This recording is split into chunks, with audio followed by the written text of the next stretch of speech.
Well, it's finally March and spring looks like it has arrived. It's a beautiful day to go on a field trip, and today we're at Canterbury Horticulture in Canterbury, Connecticut. Hi, this is Sarah at Canterbury Horticulture. We're here in the propagation house with Lincoln, our propagator. He's the mastermind behind all our baby plants. Hey Lincoln, you know, we sell a lot of plants and we supply a lot of plants for Burnett's Country Gardens.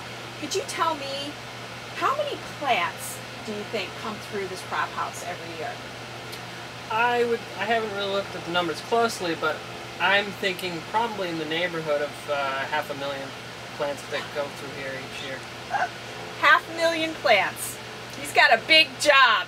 All right, Lincoln, you know, I was walking through, I saw a lot of new varieties, I saw a lot of exciting things. Could you give us a brief tour of what you have growing in here?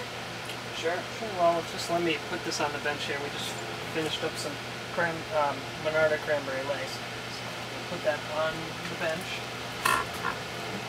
Our benches, we have bottom heat and mist system to keep them hydrated, but we don't want everything to get soaking wet. We just want to keep the humidity up so that they have a chance to root. That way the better start the plants have, the better they'll grow throughout the rest of their life. There's lots of little microclimates here in the greenhouse. Even this size greenhouse, there's microclimates with it between the benches at the side of the house or the benches in the middle of the house. It's hard for me as growing the plants. Sometimes they look a little wilty, but it's really difficult. You know, you feel like, but you don't want to soak them too much. You just have to keep the humidity up in the house so that they have a chance. Wow. And sooner or later, some of the ones that, even something like Coreopsis zagreb, which is a thin needle leaf Coreopsis, they'll look wilty, and then you come in here a couple days later and they're happy and healthy and they've perked up, and at that point they've pretty much started their rooting process. Oh look, we have another new Monarda, Fireball. I hear this one has an amazing red flower.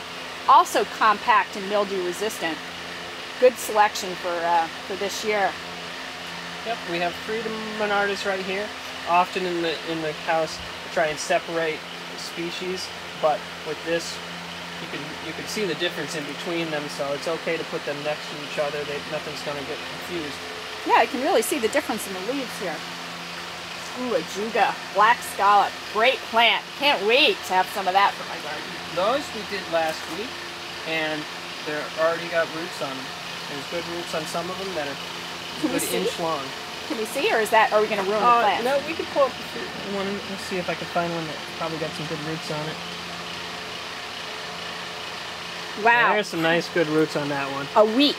And these are nice big roots. So that's incredible. I think I stuck these ones personally, and when I was putting these in, it looked like little tiny Swiss chard, but they've really sized up, and even in a week the leaf size has gotten bigger. These little tiny plants, the next phase up is into a 1-gallon container, and then from there they go into a 3-gallon container.